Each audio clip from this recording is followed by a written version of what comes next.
सभी को नमस्कार। आज हम अनुवाद की इस कक्षा में कत्वा और तुमुन प्रत्ययों पर आधारित वाक्यों का अनुवाद सीखेंगे।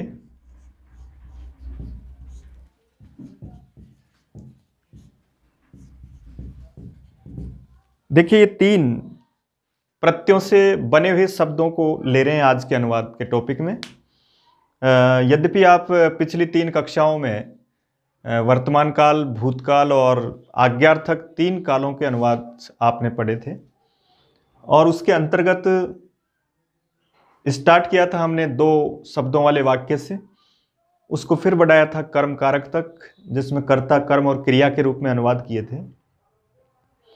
कल की क्लास में हमने कुछ कर्ता और कर्म के विशेषणों के बारे में पढ़ा था, जो संख्यावाचक विशेषण थे। कि संख्यावाचक विशेषण के रूप में जो शब्द निर्धारित है अगर किसी लिंग में और किसी वचन में, तो उसमें आपको विशेष्य के आधार पर चेंज नहीं करना होता है, अन्यथा सभी विशेषण विशेष्य एक ही विभक्ति और एक ही वचन के रूप में प्रयोग किए जाते हैं। आज उसी क्रम में हम ले रहे हैं त्वा और तुमुन। दो प्रत्यय है। त्वा का आगे बढ़कर के रूप ल्यप प्रत्यांत होता है। जब धातु से पूर्व उपसर्ग का प्रयोग करते हैं तब हमको ल्यप करना है। धातु से पूर्व उपसर्ग आएगा तब हमको इस त्वा की जगह पर यह प्रत्यय करना होगा, और जब उपसर्ग नहीं होगा तब हमको त्वा प्रत्यय करना होगा। यानी ल्यप त्वा के स्थान पर होने वाला एक आदेश है, पृथक से कोई प्रत्यय नहीं है। और उसके स्थान पर यह आदेश कब होता है? जब उससे पहले कोई उपसर्ग हो। उपसर्ग की स्थिति में हम त्वा के स्थान पर ल्यप प्रत्यय का प्रयोग करते हैं। हिंदी के वाक्यों में जहां करके या कर इस तरह का पद अगर किसी क्रिया के बाद जुड़ता है तब हमको त्वा और ल्यप प्रत्यय का प्रयोग करना होता है। यह भी देखें हम कि मान लो अगर कहीं उस धातु से पूर्व उपसर्ग का प्रयोग हो रहा है तो उसमें त्वा नहीं लिखेंगे, हम उस त्वा नहीं जोड़ेंगे, उसके अंतर्गत हमको ल्यप जोड़ना है। इसी तरीके से तुमुन प्रत्यय के जो वाक्य होंगे अनुवाद के दृष्टिकोण से, वहां उस क्रिया के बाद के लिए अथवा कभी कभी सामान्य क्रियावाचक शब्द का ही प्रयोग होता है। जैसे बालक पढ़ने के लिए यहां आता है तो वहां के लिए आएगा। इसी तरह से वह पढ़ने गया तो वहां पर भी हम तुमुन प्रत्यय, वहां पढ़ना एक सामान्य क्रियावाचक शब्द का ही प्रयोग, उसके आगे के लिए शब्द का प्रयोग नहीं हो रहा है, वहां भी हम तुमुन प्रत्यय का प्रयोग करेंगे। कहने का तात्पर्य आज के दोनों प्रत्यय हमारे ये क्रियार्थक क्रिया वाले प्रत्यय हैं, अर्थात एक दूसरी क्रिया के लिए इन प्रत्ययों का प्रयोग किया जाता है। जैसे वह पढ़कर जाता है तो जाता है जो क्रिया है उसके लिए पढ़कर का जो प्रयोग किया जा रहा है वो एक क्रियार्थक क्रिया के रूप में प्रयोग किया जा रहा है। इसी प्रकार तुमुन प्रत्यय का भी जो वाक्य होगा वहां भी उसके साथ दूसरी क्रिया जुड़ी रहती है और उसमें भी हम क्रियार्थक क्रियावाचक का प्रयोग करते हैं। अब देखिए, जहां भी ये जरूर देखें कि ये के लिए जो चिन्ह है ये क्रियावाचक शब्द के बाद में आना चाहिए, तभी हम तुमुन प्रत्यांत से अनुवाद करते हैं। अगर क्रियावाचक के पश्चात नहीं आता है और किसी शब्द के पश्चात के लिए आता है तब हमको वहां तुमुन प्रत्यय का प्रयोग नहीं करना है, वहां फिर चतुर्थी विभक्ति से उसका अनुवाद करना होता है। जैसे राम के लिए पुस्तक, तो वहां रामाय पुस्तकम होगा, उसमें हम तुमुन प्रत्यय का प्रयोग नहीं करते हैं। तो इस प्रत्यय का प्रयोग करने के लिए हमको ये देखना है कि वो एक क्रिया के साथ के लिए शब्द का प्रयोग होना चाहिए अथवा एक क्रियावाचक सामान्य कोई शब्द होना चाहिए, पढ़ने, खेलने, जाने, इस तरह का प्रयोग हम तुमुन प्रत्यय के साथ करेंगे। आज इन दोनों प्रत्ययों के साथ हम पिछले जो तीन काल के हमने क्रियावाचक शब्द पढ़े हैं, लट लकार, लोट लकार और लंग लकार, उन तीनों की क्रिया के साथ इसका अभ्यास कर रहे हैं।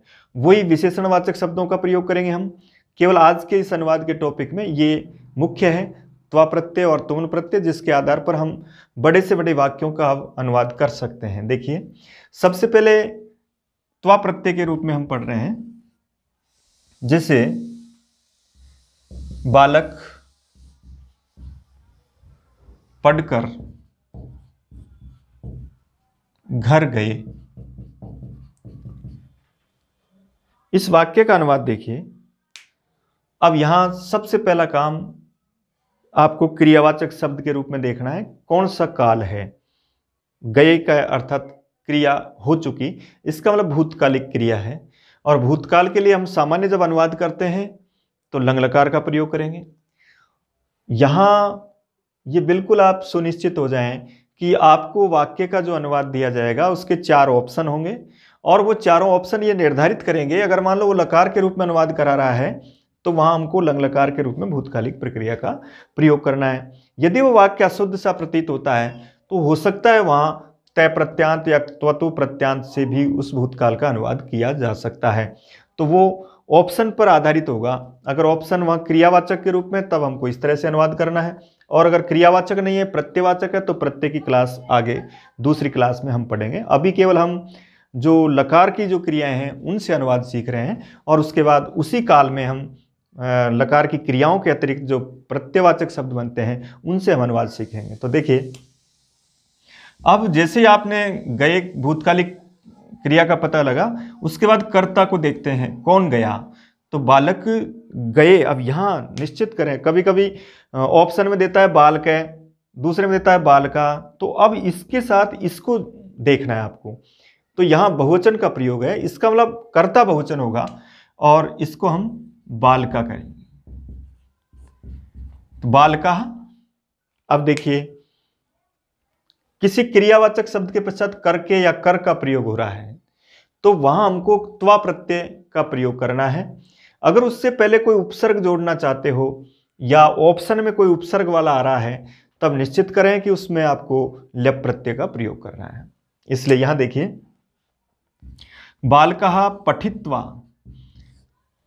याद रखें त्वा प्रत्यांत और तुमन प्रत्यांत, चाहे एक वचन हो, चाहे द्विवचन हो, चाहे बहुवचन हो, चाहे स्त्रीलिंग हो, चाहे पुल्लिंग हो, कोई सा भी कर्ता या वाचक हो, उसके साथ इन प्रत्ययों का प्रयोग होने पर उन पर कोई प्रभाव नहीं पड़ता है। पुल्लिंग के कर्ता के साथ ही भी पठित्वा होगा, स्त्रीलिंग के कर्ता के साथ भी पठित्वा होगा, बहुवचन के साथ भी पठित्वा होगा, एक वचन के साथ भी हमको पठित्वा करना है। इसी तरह तुमुन की भी यही कहानी है, कारण ये दोनों प्रत्यय और इसके स्थान पर होने वाला आदेश, ये तीनों एक अव्यय संज्ञक प्रत्यय है। जब हमने प्रत्यय आपको पढ़ाए थे तब उसमें मैंने बताया था कि ये प्रत्यय अव्यय संज्ञक प्रत्यय हैं, और अव्यय संज्ञक प्रत्ययों में कर्ता के आधार पर कोई उनमें चेंज नहीं पाया जाएगा, अर्थात वो जैसे हैं वैसे ही रहेंगे। तो बालकः पठित्वा। अब गए, बालका के तुरंत बाद इसका अनुवाद कर दो, इसका भी बाद में करें। तो बाल का बहुवचन है, कल हमने लंग लकार पढ़ा था, याद हो गई क्रिया, अगच्छत, अगच्छताम, अगच्छन, बहुवचन है, इसलिए अगच्छन करेंगे। और यहां कहां गए, किसको गए, जाने के योग में द्वितीय विभक्ति, इसलिए यहां गृहम आएगा। बालकः पठित्वा गृहम अगच्छन। सही शुद्ध वाक्य लिखने के लिए एक और आप पालन करें कि जब भी आगे स्वर हो तो हम मैं के रूप में उसका प्रयोग करें, उसमें आप अनुस्वार नहीं लिखें। जब व्यंजन आता है तो उसको अनुस्वार कर दें। एक शुद्ध वाक्य की ये पहचान होती है। और ज़्यादा शुद्ध, ये भी सही है, लेकिन अगर आप इसके अनुस्वार लिखेंगे तो वो एक व्याकरण के दृष्टिकोण से गलत माना जाएगा। आगे अगर स्वर आता है तो आपको ये मैं हलंत के रूप में लिखना है, आगे अगर व्यंजन आता है तब आपको अनुस्वार के रूप में कर्म कारक की जो शब्द आ रहा है उसका प्रयोग करना है। जैसे दूसरा लिखा, उसने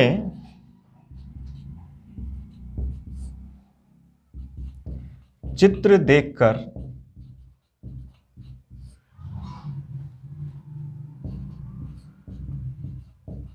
पुस्तक पढ़ी। उसने चित्र देखकर पुस्तक पढ़ी। वाक्य प्रतीत हो रहा है आपका भूतकाल। अब जैसे भूतकाल को देखते हैं तो उसके बाद देखते हैं कर्ता। कर्ता कौन है? उसने, अर्थात उसने का मतलब वह। याद रखें, वह का प्रयोग और उसने का प्रयोग एक जैसा ही होता है। वह जब आगे चिन्ह नहीं आएगा ने आदि तो वो वह लिखा जाएगा, जब चिन्ह आएगा तो वह के स्थान पर उसने होगा। दोनों एक ही करता है और दोनों के लिए संस्कृत में पुल्लिंग में स का प्रयोग करेंगे, तो स। अब देखिए स के बाद क्रिया भर दो। स एक वचन है तो यह भी अपठत एक वचन आएगा। भूतकाल की क्रिया देख करके स अपठत भर दिया आपने। पहले इसके साथ उसको देखिए। पहले आप जब ऑप्शन देख रहे हो ABCD 4 ऑप्शन में अनुवाद का जो तरीका है, अनुवाद को किस तरीके से कौन से दृष्टिकोण से आपको सही करना है, काफ़ी बिंदु हैं जिन पर हम उस क्वेश्चन को बिल्कुल राइट कर सकते हैं। सबसे पहले हम उस पूरे 4 ऑप्शन में देखें कर्ता और क्रिया परस्पर सामंजस्य में है या नहीं है। कर्ता एक वचन है तो क्रिया भी एक वचन होनी चाहिए। और अगर यही दोनों मैच नहीं कर रहे हैं, इसका उस ऑप्शन को छोड़िए।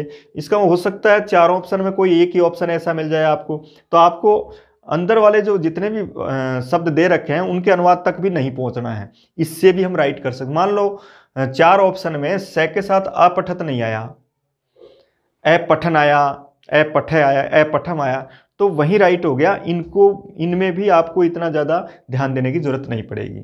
इसलिए ये देखें, कर्ता के साथ पहले क्रिया की तरफ चलें, उन दोनों में तालमेल देखें, दोनों राइट है। अब उसके बाद फिर देखिए क्या पढ़ी? पुस्तक, तो ये कर्म हुआ तो पुस्तकम। इसके बाद इसमें कर आ रहा है और क्रिया है देख। इसका मतलब यहां क्रियावाचक शब्द में हम त्वा प्रत्यय करेंगे, तो दृष्टवा। त्वा प्रत्यय पढ़े आपने पहले, उनमें देखें आप उन क्रियाओं के पश्चात त्वा। और इसके बाद अब यहां देखिए स चित्रम दृष्टवा पुस्तकम अपठत। उसने चित्र देखकर पुस्तक पढ़ी। तो अब यहां चित्राणी दृष्टवा भी हो सकता है। चारों जो ऑप्शन हैं उन ऑप्शनों में आपको ये स्थितियां दिखाई देगी। कहीं पर कौन सा शब्द गलत हो रहा है, कहीं पर पुस्तक के विसर्ग हो रहा होगा।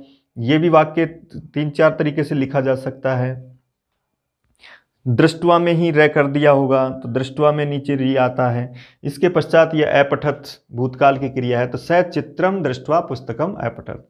इस दूसरे उदाहरण में से आप ये भी समझ रहे हैं कि अब देखो ध्यान से कि त्वा लप या तुन प्रत्यय से पहले कोई शब्द आ रहा है जिसको देखकर, जिसको पढ़कर, उसमें भी आपको द्वितीय विभक्ति का प्रयोग करना है। इसलिए इनको देखकर उनसे पहले जो शब्द है, जिसे देखकर, जिसे पढ़कर, उसमें भी आपको द्वितीय विभक्ति का प्रयोग करना है। वो भी कर्म है, इसलिए उसके आधार पर द्वितीय विभक्ति का प्रयोग करें। एक है जैसे देखिए हम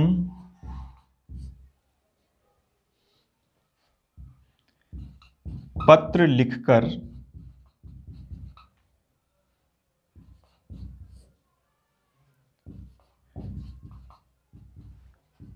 कविताएं लिखते हैं। अब देखिए आपने इस वाक्य में पहले देखा कि ये वाक्य वर्तमान काल का है, लिखते हैं ऐसा आ रहा है। इसका मतलब वर्तमान काल की क्रिया का प्रयोग करेंगे। आप कर्ता लिखें। आप कर्ता कौन है? वयम। और वयम के साथ सीधा लिखते हैं का अनुवाद करें सबसे पहले, तो वयम उत्तम पुरुष का बहुवचन है, इसलिए यहां लिखेंगे वयम लिखामः, हम लिखते हैं। सबसे पहले इसका अनुवाद करते हैं। इसके बाद क्या लिखते हैं? कविताएं। तो ये भी कर्म कारक है। हिंदी के वाक्य में क्या या किसको का जो उत्तर है वो कर्म कारक है और उसमें हम द्वितीय विभक्ति भरते हैं। इसलिए कविता शब्द को देखिए आप, कविता शब्द के पश्चात आ रहा है, आकारांत स्त्रीलिंग शब्द है। जितने भी स्त्रीलिंग शब्द है उनका द्वितीय बहुवचन बहुत सरल होता है, एक ही लाइन में याद रखो। स्त्रीलिंग शब्दों का द्वितीय बहुवचन उसी मात्रा के साथ विसर्ग के रूप में प्रयोग किया जाता है, यानी दीर्घ मात्रा आती है अंत में और विसर्ग का प्रयोग करते हैं। इसलिए यहां बहुवचन है तो कविता आएगा।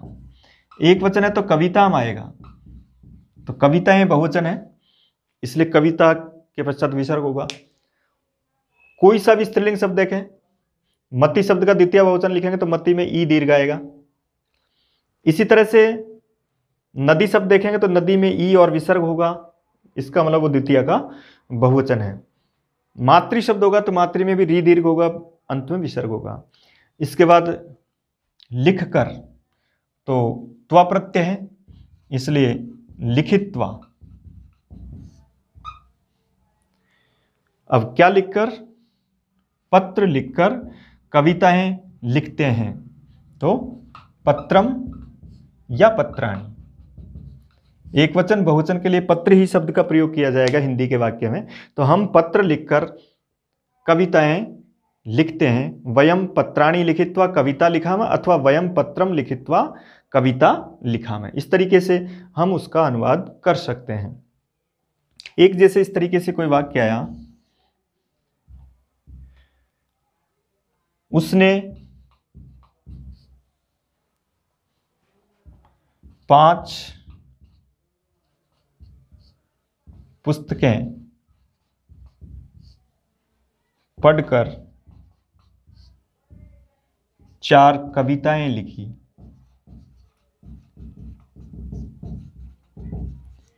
देखिए, अब बड़े बड़े वाक्यों का आप अनुवाद कर सकते हैं।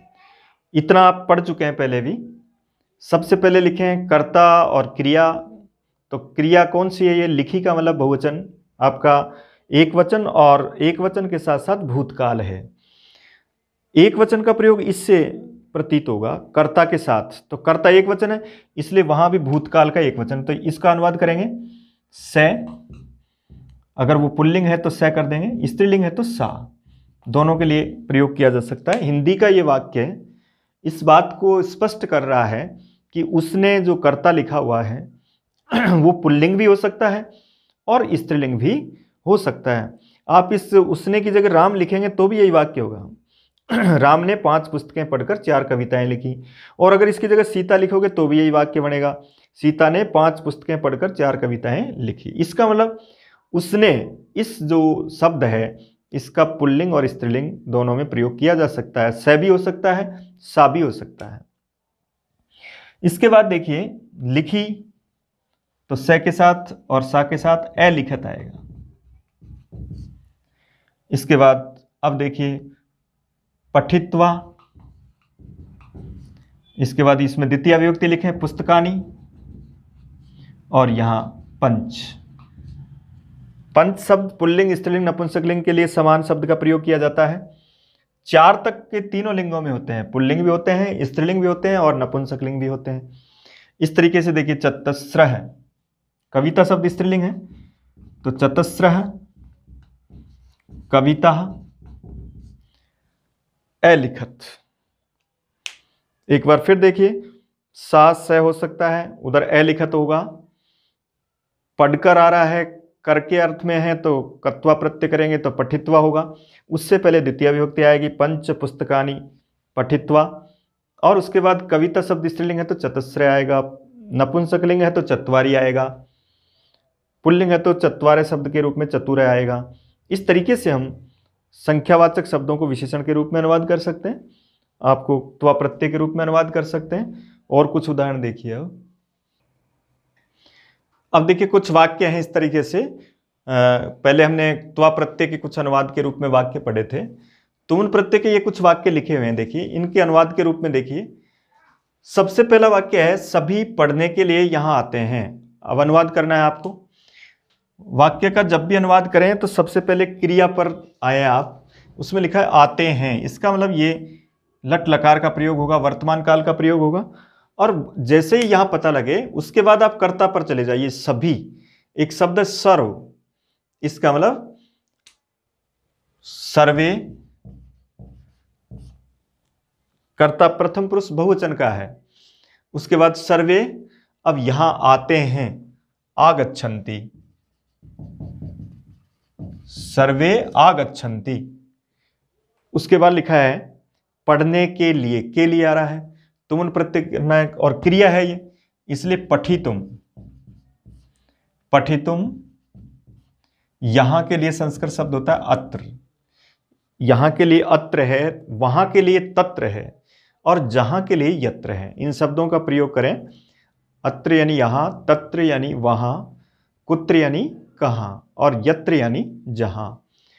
तो दूसरा वाक्य देखिए, वे सब खेलने के लिए विद्यालय जाते हैं। अब यहां देखिए जाते हैं, यह भी वर्तमान काल। अब आए कर्ता पर, वे सब, चाहे वे लिखा हो चाहे वे सब लिखा हो, उसके लिए हम ते का प्रयोग करेंगे। और उसके बाद ते गच्छन्ति, वे जाते हैं। इसके बाद कहां जाते हैं? कर्म द्वितीय आएगी, विद्यालयम। अभी तक हमने प्रथमा द्वितीया के बारे में ही पढ़ा है, कर्ता, कर्म और क्रिया के बारे में पढ़ा है, उनके विशेषणों के बारे में पढ़ा है, और ये त्वा और तुमुल प्रत्ययों के बारे में पढ़ा है। उसी तरह के हम अनुवाद लिख रहे हैं अभी तक, और उन्हीं को पढ़ रहे हैं। इसके पश्चात हम अगली क्लासों में तृतीया, करण, कारक और संप्रदान आदि से संबंधित अनुवाद पढ़ेंगे। तो देखिए, इसके बाद है जैसे तुम दौड़ने के लिए, तो यहाँ खेलने के लिए, तो क्रीडी तुम, क्रीड धातु है, उसमें तुमन प्रत्यय जोड़ना है। तो ते क्रीडितुम विद्यालयम गच्छन्ति, राइट वाक्य है। सबसे पहले इन दोनों में देखें ये दोनों राइट है या नहीं है। तो ते बहुवचन, ये भी बहुवचन, और उसके बाद तुमन प्रत्यय के लिए क्रीडितुम, और वहां विद्यालयम गच्छन्ति के साथ द्वितीया का प्रयोग। इसके बाद अगला देखो, तुम दौड़ने के लिए कहां जाते हो? प्रश्नवाचक वाक्य है। जाते हो वर्तमान काल है, तो कर्ता कौन है इसका? त्वम। अब ये वाक्य इस बात को भी इंगित कर रहा है कि यहां कर्ता त्वम के स्थान पर यूयम भी हो सकता है, क्योंकि तुम और तुम सब एक ही बात है। तुम दौड़ने के लिए कहां जाते हो, एक के लिए भी कहा जा सकता है, बहुत के लिए भी कहा जा सकता है। तो त्वम और यूयम दोनों हो सकते हैं। तो त्वम के अनुसार हम वहां गच्छसि लिखेंगे। ये मध्यम पुरुष एक वचन है, और मध्यम पुरुष एक वचन के लिए आपको गच्छसि का प्रयोग करना है। इसके बाद दौड़ने के लिए धावती, धावते, धावंती, तो धावी तुम।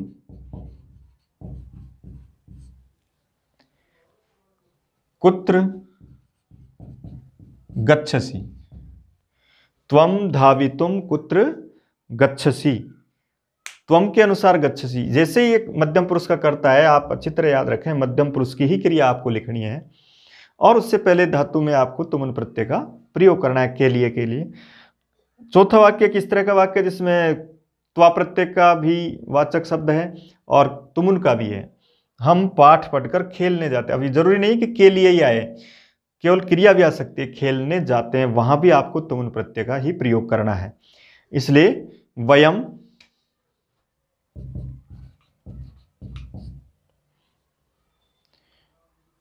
पाठम पठित्वा क्रीडितुम गच्छामि, वयम के साथ गच्छामि, जाते हैं। तो वयम गच्छामि पाठम पठित्वा क्रीडितुम, खेलने के लिए या खेलने तुमुन प्रत्यय आएगा। करके या कर में त्वा प्रत्यय करेंगे, लप प्रत्यय का प्रयोग कर सकते हैं। इसी तरह से देखिए, 4 मित्र घूमने के लिए गए। कल के जो वाक्य हमने पढ़े थे उसके आधार पर अब ये विशेषण लगाना है आपको। मित्र शब्द का रूप चलता है मित्रम, मित्रे, मित्राणी, बहुवचन होता है 4 के साथ, तो मित्राणी। अब देख रहे हैं मित्राणी नपुंसकलिंग है, तो ये चत्वारी आएगा। चतुर शब्द तीनों लिंगों में चलता है, पुल्लिंग, स्त्रीलिंग और नपुंसकलिंग। तो चत्वारी मित्राणी भ्रमितुम, घूमने के लिए, भ्रमितुम। और इसके बाद एगच्छन, एगच्छन ए आ रहा है तो यहां मैं लिखें भ्रमितुम एगच्छन। इस तरीके से अनुवाद करें, चत्वारी मित्राणी भ्रमितुम एगच्छन। अब यहां अनुवाद के कई तरीके हो सकते हैं। मान लो आप क्रियापद लकार के रूप में नहीं लिख रहे हैं, तो उसको प्रत्यय के रूप में भी लिख सकते हैं। भूतकाल के तय और तवतु प्रत्यय भी होते हैं, तो वहां दूसरी तरीके से तय और तवतु प्रत्यय वाले शब्द आ जाएंगे। तो वो जो चारों ऑप्शन होंगे उनमें अगर मान लो ये धातु रूप जैसा नहीं है, प्रत्यय वाला है, तो उसको हम प्रत्यय के रूप में पढ़ेंगे। तो प्रत्यय की जो क्लास लेंगे अनुवाद की, उसमें हम भूतकाल के कौन कौन से प्रत्ययों के साथ उसको जोड़ा जा सकता है ये पढ़ेंगे। अगला वाक्य है जैसे तुम गाना गाने वहां जाओ। अब देखिए जाओ, इससे पता लग रहा है आपको आज्ञार्थक, इसका मतलब लोट लकार का प्रयोग करेंगे। तो कर्ता देखें पहले त्वम, अब त्वम के साथ आज्ञार्थक लोट लकार तुरंत याद आ जाना चाहिए आपको, गच्छतु, गच्छताम, गच्छन्तु, गच्छ। तो ये मध्यम पुरुष एक वचन की क्रिया आ जाएगी, त्वम गच्छ। अब गाना गाने, गानम गातुम, तत्र गच्छ। गाने के लिए या गाने, उसमें तोन प्रत्यय जोड़ना है, क्रिया है। गाने के लिए संस्कृत शब्द गानम, तो त्वम गानम गातुम तत्र गच्छ। इसके बाद अगला देखिए, जैसे लिखा मैं पढ़ाने के लिए वहां जाता हूं, तो मैं जाता हूं तो अहम, इसके बाद गच्छामि, अहम गच्छामि।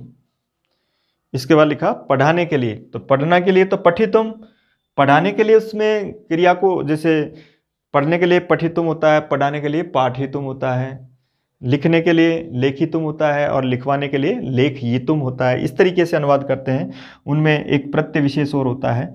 तो अहम पाठयितुम तत्र गच्छामि, अहम पाठयितुम तत्र गच्छामि। इस तरीके से इनका अनुवाद, मैं पढ़ाने के लिए, पढ़ने के लिए पठितुम लिखें, पढ़ाने के लिए पाठयितुम, इस तरह से अनुवाद करना है। तत्र गच्छामि, अहम के साथ क्रिया देखें पहले, देखिए सबसे पहले यही काम करना है, अहम गच्छामि, त्वम गच्छ, चत्वारि मित्राणि। अब ये बहुवचन है, प्रथम पुरुष है तो अगच्छन हो जाएगा।